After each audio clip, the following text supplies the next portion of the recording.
C'est parti, mesdames, mesdemoiselles et messieurs, chers téléspectateurs. Nous sommes une fois de plus très heureux de vous savoir nombreux à l'attente de cette émission hautement politique, la toute première, je pense, qui touche les actualités politiques. Après un petit repos, nous voici une fois de plus aujourd'hui avec très cher Placide, à qui je dis bonsoir, peut-être bonjour. Bonjour Patrick Ndimbu, et c'est également pour moi, pour la énième fois, un grand honneur de me recevoir encore dans votre émission. Et ça fait longtemps, on n'était pas ensemble, mais je suis là. Merci beaucoup. Merci d'être venu, cher Placide. Et aujourd'hui, quelle est une actualité, peut-être une information que vous souhaitez partager avec nos téléspectateurs avant que nous entrons dans le débat prévu pour aujourd'hui? Oui, d'abord, commentaire libre, Patrick, je voulais faire un petit commentaire par rapport à ces dossiers que nous lisons sur les réseaux sociaux, que les animateurs de PDDRCS auraient détourné une somme colossale d'argent qui était dédiée pour ces programmes. Mais ça paraît que ce qui m'intéresse et ce que je ne comprends pas, c'est une enquête judiciaire. Mais une enquête judiciaire devait maintenant une affaire de récupération. Je ne comprends pas, puisque vous savez, les juristes savent très bien, quand on mène une enquête, on n'est pas faire beaucoup de bruit. Mais je déplore des fois que quand les gens récupèrent cette situation, ça devient le leur. Et or, là, jusqu'à présent, on n'a pas encore établi la culpabilité de l'un ou de l'autre. Jusqu'à présent, les gens sont d'abord présumés innocents. Que ce soit de la présomption d'innocence. Que ce soit les coordonnateurs à la dame là, qui est la seconde adjointe, jusqu'à présent, ils jouissent de présomption d'innocence. Alors je ne sais pas pourquoi les gens sont agités. S'ils ont détourné, on verra, la justice militaire va tracher. Mais là où je ne comprends pas aussi, là où je déplore d'ailleurs, c'est la façon dont gère cette situation. Les animateurs de PDDRCS, ils ont les rangs des ministres.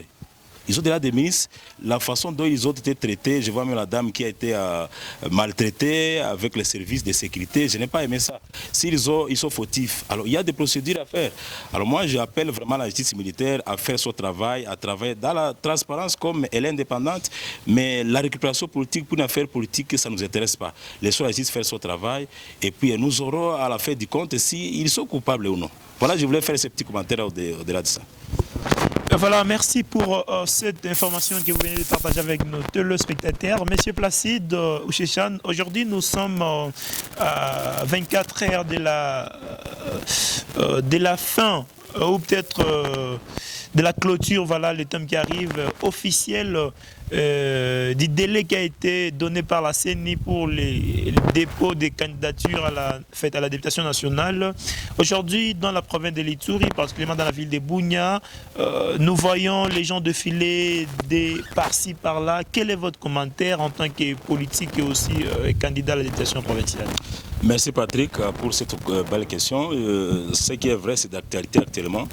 La CENI avait déjà ouvert les différents BRTC à travers le pays, principalement chez nous ici à Bunia.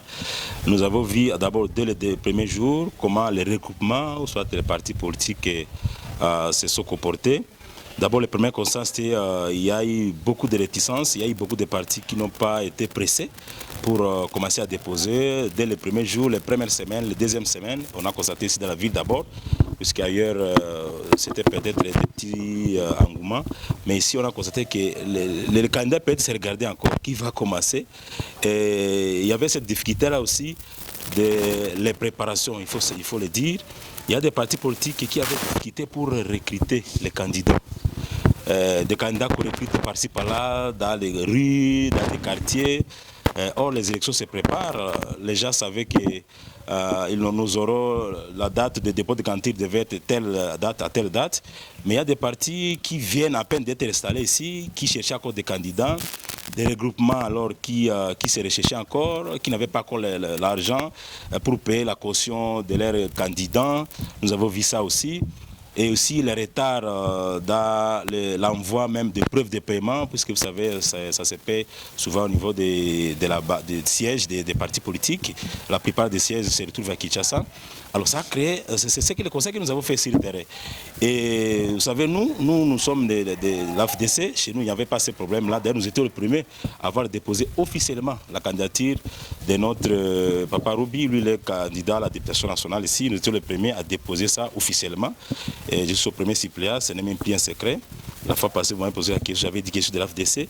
Et on a été les premiers à déposer. Et on a donné le go aux autres partis politiques. Et jusqu'à aujourd'hui, vous voyez, malheureusement, les Congolais, les politiciens aiment toujours les derniers jours. Aujourd'hui même, j'ai vécu ça à la ville ici. Il y a des partis politiques, comme je disais ici, qui étaient toujours en retard, de sélection des candidats, qui ont commencé à venir déposer en retard. La CENI a ajouté une semaine pour ces gens-là qui n'étaient pas prêts. Or, quand on a un parti politique, il faut se préparer. Alors, Patrick, c'est ce que nous avons constaté avant, cette préparation, les marques de même des moyens financiers. Actuellement, il y a même des regroupements qui n'ont pas l'argent, parce que vous savez, actuellement, les regroupements priment, et puis il y a des partis politiques qui ont aussi des regroupements. Alors, nous avons notre regroupement aussi. Alors, c'est épais ça, mais quand même, nous avons vu l'engouement à la dernière minute, les derniers jours, comme demain c'est la clôture. Vous allez encore voir demain comment la ville sera en ébullition ici, Patrick. Mais ce n'est pas une bonne culture. Quand vous êtes un parti, vous créez un parti, organisez-vous. Parce qu'il y a des partis qui ont beaucoup d'expérience sur le plan électoral. Ils n'ont même pas le temps de venir attendre les derniers jours. Alors c'est une mauvaise culture. Les partis opportunistes, c'est là. Qui ramassent déjà dans la rue. Ce sont des comportements découragés. Il faut se préparer tout. Vous savez, après 5 ans, il y a élection. C'est un cycle vraiment quinquennal. Alors, il faut se préparer. Et c'est ça ce que nous avons constaté. Mais on entend. Nous avons aussi fait le constat, Patrick. Il y a beaucoup de candidats. Je suis très content. Quand il y a beaucoup de candidats là, il y aura une bonne bataille. Non, mais Placide, pour des sièges, oui, plus de 100 candidats, est-ce que vous trouvez ça normal? Bon, Patrick, la loi n'a pas interdit aux gens de postuler. Vous savez, la loi, il y a des conditions. Alors, si quelqu'un respecte ces conditions-là, il peut déposer. Au nom du libéralisme politique. Oui, vous savez, ce que nous avons appelé la démocratie depuis 1990, là, vous avez autorisé ça. Alors, chacun est libre. Comme on dit toujours, nous serons nombreux. Mais n'oubliez pas qu'il y a 2 sièges. Il y a 2 sièges, beaucoup de candidats. Vraiment. Et des débutants là, il y a des gens là qui savent qu'ils vont échouer aussi. Je ne souhaite pas, mais il aura des. On ne souhaite pas, mais il aura si par exemple il soit 50, il aura 48 échecs et des réussites. Et des réussites. Ça, en tout cas, c'est évident. Alors préparez-vous. Patrick, c'est très bien, nous sommes nombreux. J'aime ça. Alors là, chacun maintenant va, après les élections, va se demander tu avais combien après le 20 décembre. Alors ça va aussi ouvrir les oreilles des gens pour dire que les élections, on les prépare. On ne se réveille pas un matin, je suis candidat. Non, il faut se préparer. Il y a des gens qui sont seulement préparés sur leurs avenirs. Peut-être pas dans les quartiers. Mais là vous faites allusion à qui sur les avenirs? Non, ils sont nombreux. Je ne suis pas là pour faire l'apologie des gens. Vous aussi y compris. Placide, c'est quelqu'un qui est connu ici. Je vous ai dit que j'ai totalisé le 15 juillet dernier 18 ans dans la presse. 18 ans dans la presse. Mais ce n'est pas dans la politique. Non, dans la presse. La politique, là, Patrick, j'avais dit 2006, 2011, 2018, j'ai agité dans les différents quartiers généraux des politiciens ici. Toutes les stratégies, là, je les ai ici dans la tête. Alors attendez les jours où vous allez voir, par ici, il n'a même pas d'expérience politique, là, dont les gens disent expérience entre guillemets. Là. Comment il a pu monter tous les trajets, puis passer même comme député, même faire passer même les candidats Roubi qui l'accompagnent là. Vous serez surpris. Vraiment, vous êtes sûr? Alors je suis sûr, Patrick, je n'ai jamais fait quelque chose avec des ratés, ça je vous dis. C'est tout un journaliste qui manipule l'opinion. Tous ces candidats-là, tous ces politiciens-là qui sont aujourd'hui en exercice, je les ai accompagnés, j'ai toujours dit. Alors, il n'y a rien à nous faire craindre là-bas, Patrick, je suis sûr. Et pour nous, ça commence au mois d'août ici. Il y aura le dépôt de candidatures à la députation provinciale. Je ne peux pas vous dire qu'il y a beaucoup de choses ici attendons, mais les grands combats, ça commence au mois de novembre avec la campagne. C'est les jours où la population saura qui est qui. Il y a même des gens qui ont des difficultés de s'exprimer, Patrick. Ces jours-là, on saura en bas. Puisque le Parlement, c'est quoi? Ça fait du verbe parlementaire. Là, on va parler, on va discuter. Il y a des gens qui ne savent même pas poser la question en français. On les campagne, comment ils vont parler alors ce sont les gens qu'on va punir cette fois-ci. Attendons le moment M, quand ça va arriver, on va savoir ici dans la vidéo. Moi je souhaite que le mois de novembre arrive vite, puisque les gens parlent trop, déjà à commencer à prophétisant déjà que tel va réussir, les autres vont échouer. Attendons le début. Je comprends que vous êtes journaliste, vous n'avez pas de l'eau dans vos bouches, vous parlez vraiment. Et Placide, aujourd'hui, on a fait déplacer la CENI des Ndjougou, quelque chose de comme ça pour la ville de Bunia, et aujourd'hui les élections s'approchent. Va-t-il se passer pour des coins et recoins de la province qui sont insécurisés jusqu'à preuve du contraire? Tout à fait, Patrick, ça n'a pas été notre souhait. On a voulu assez que, puisque vous savez, la CENI, chaque Athènes se trouve dans les chefs-lieux appréciés des territoires. La CENI de Ndjougou devait être installée à principe à Ndjougou. La CENI de Roumou à Iroumou Satre. Même des fois où on déplace ça pour des raisons sécuritaires. Aujourd'hui, nous avons constaté la raison n'est pas même à chercher au dos de la cuillère, c'est quoi? Pour des raisons sécuritaires. Même pour notre parti, on a déplacé notre bureau ici. Et c'est pour aider aussi les candidats. Alors, nous n'avons pas voulu ça. Ça peut coûter aussi aux électeurs, aux candidats, oui. Mais nous continuons toujours à plaider, Patrick, pour que cette situation de sécurité-là, ça puisse se terminer. Bientôt, nous serons aux élections. Alors, on ne peut pas aller aux élections. Même le président de la CENI avait déjà dit que ça risque d'hypothéquer les élections générales ici que nous allons commencer. Alors, moi, je souhaite que c'est le dépôt, oui, mais que ça ne soit pas mis le jour de campagne. Puisqu'imaginez les campagnes, comment quelqu'un de Ndjougou va venir battre la campagne à Bunia. Ça serait possible. Quelqu'un d'Iroumou doit sillonner tout Iroumou. Il doit sillonner, voir Iroumou est très vaste. Du côté de Boga, Tchabi, Bourassi, il doit passer à Lendou-Bindi, il doit aller à Bahema, Iroumou, commande partout, à l'Est Sevokutu. Quelqu'un de Ndjougou doit passer dans Piti, dans Wati, dans tous les secteurs là de Walendou, que ce soit même Sewanyali, Kilo, partout il doit passer. C'est ça la campagne. Mais nous restons avec 3 à 4 mois pour la campagne. Je souhaite que nos autorités qui ont dans leurs attributions la sécurité des personnes et de leurs biens se penchent sur ça. Puisque si on ne se penche pas sur ça, il aura des difficultés et puis il y aura des candidats d'ailleurs qui n'auront même pas le droit d'aller, le temps d'aller même battre les campagnes dans d'autres. Consommer juste le frais des campagnes. Il faut consommer ça. D'ailleurs, c'est ça aussi. Même pas la sécurité, il y a d'autres qui vont consommer, Patrick, le fait de campagne, même ça, battre les campagnes, au-delà même de l'insécurité. Ils attendent seulement les frais de campagne. Ça, c'est notre débat. Mais moi, je souhaite à ceux que la sécurité soit restaurée dans ces entités et que chacun batte campagne normale. Qu'on ne donne pas raison après que non, j'ai échoué puisque chez moi, je n'avais pas accès dans toutes les entités. Non. Que les comment déjà passé. Par exemple, si la campagne commence le 18 novembre, je ne me trompe pas, comment nous allons faire telle ou telle activité qui est inaccessible pour les candidats? Voilà notre souhait, mais je ne sais pas si les autorités sont en train de nous suivre et elles vont en tenir compte pour que nous puissions battre campagne normalement et dans toute la province de l'Itourie. Voilà, merci, chers téléspectateurs. Je vous rappelle que nous recevons pour vous dans ce plateau des Bunia de télévision M. Placide Ouchechan, déclaré candidat à la députation provinciale dans la circonscription de Bunia. Avec lui, nous sommes en train de discuter sur le processus électoral qui, dans sa première phase, pour le dépôt de la candidature à la députation nationale, va se clôturer demain le 23. Et avec lui, vous avez suivi ses arguments pour l'ambiance qui a pu régner dans la ville de Bunia. Alors, Placide Ouchechan, malgré le train qui est en marche, vous avez suivi sur le plan national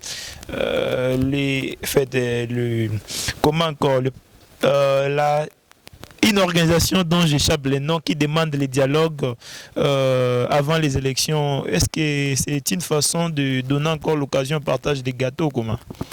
Patrick, moi personnellement, je ne souhaite pas ça. Le CALCC, voilà les termes qui arrivent. Voilà, c'est une structure de l'Église catholique, je pense. Ouais. D'ailleurs, le président de CALCC, c'est Jean Boscola, j'ai trop parlé de l'Itourie ici. En fait, je ne souhaite pas ça. Vous savez, l'histoire de ces pays, l'histoire politique, vous savez, je suis politologue de formation, l'histoire politique de ces pays risque de se répéter. Rappelez-vous, en 2015, les candidats avaient déposé leur dossier. Après, on a dit non, il n'y a pas élection, on glisse épée, on va au dialogue, on met en place un pouvoir, un gouvernement d'union nationale. Ça c'était vers 2015. Vous avez vu, nous étions allés aux élections en 2018. C'est puisqu'en amont, les politiciens ne se sont pas attendus. Patrick, ça risque de devenir une coutume dans ces pays. On doit évoluer. Quand un régime arrive, le régime ne doit pas emboîter nécessairement les pas de l'ancien. Ce que Dieu est arrivé avec sa politique dans la tête, il a sa politique qu'il veut mettre à place.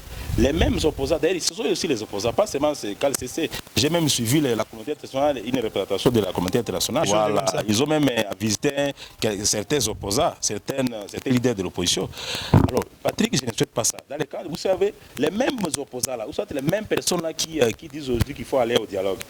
Ce sont les mêmes personnes aussi qui disent qu'on doit respecter les calendriers, ou soit les chefs d'État déjà épuisé les 5 ans. Les mêmes personnes.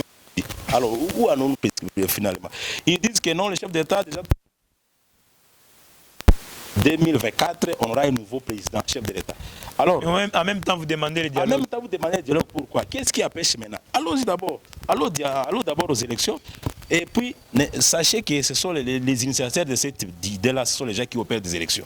Ils opèrent des élections pour ça, ils savent qu'ils n'ont pas les moyens. Vous avez suivi certains opposants ici, ils ont dit non, ils ne prendront pas part aux élections. Les réseaux sont ailleurs, M. Patrick. Ça, c'est Anguille et Souroche. Il y a Anguille et Souroche. Ils se cachent derrière les élections. Or, ils n'ont pas les moyens. Ils n'ont pas les moyens pour aligner tous les candidats. Vous savez, aligner les candidats sur tous les candidats du pays, d'abord payer les cautions, et puis vous allez aussi leur donner l'argent pour la campagne. Ce n'est pas facile, ce n'est pas donné à n'importe qui. Dans toutes les circonscriptions électorales du pays, Patrick, ce n'est pas donné à n'importe qui. Alors, ces gens qui ne sont pas prêts, maintenant, ce sont eux qui manipulent les autres. N'allons pas aux élections, attendons le dialogue. Alors, on va au dialogue pourquoi? Pour en faire quoi? Allons aux élections. La population aussi est déjà fatiguée peut-être de la gestion de certains leaders qui sont là. Oh, il faut les remplacer. Dans 5 ans, après chaque 5 ans, ça devient où il faut les nouvelles élections, il faut changer les gens. Alors moi, je ne souhaite pas qu'on aille au dialogue, Patrick, allons aux élections. Même si vous allez critiquer, il n'y a jamais des élections vraiment totalement bonnes. Même s'il y a des petits erreurs qui vont se surgir, alors on va réparer ça après. Alors, allons aux élections, ceux qui opèrent, qu'ils restent. Et puis, on peut négocier, on peut dialoguer, mais à changer d'autres choses à l'intérieur. Le Congo est un État souverain. Nous devons respecter notre souveraineté. On ne doit pas écouter toujours les élections venir d'ailleurs. Non, il ne faut pas aller aux élections si quelques parties prenantes ne sont pas pour. Non, sinon on va tourner en rond.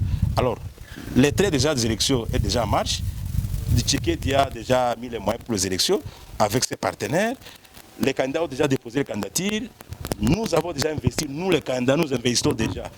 Merci pour votre mot, le dernier. Mais avant que je finisse cette émission, je vais devoir évoquer du moins deux petits faits. Il y a un jeu de ping-pong entre le gouvernement provincial, s'il faut dire le gouvernorat et la division provinciale de la jeunesse.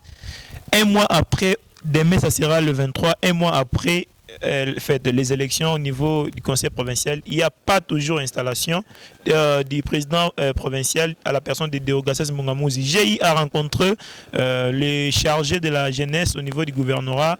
Il me dira que la situation se trouve au niveau de la division de la jeunesse. Je suis passé là-bas à 2 reprises, je n'ai pas rencontré le chef de division. Mais je me pose la question, un mois après, pourquoi ne pas installer quelqu'un pour débuter le travail? Vous attendez que les jeunes puissent se révolter pour passer à l'installation? Nous sommes encore, le pire est à éviter, chères autorités. L'installation est presque imminente. Et en dehors de ça, je vous prie de bien prendre soin de vous et nous serons avec vous partout pour, au nom de l'information. Au revoir. Merci.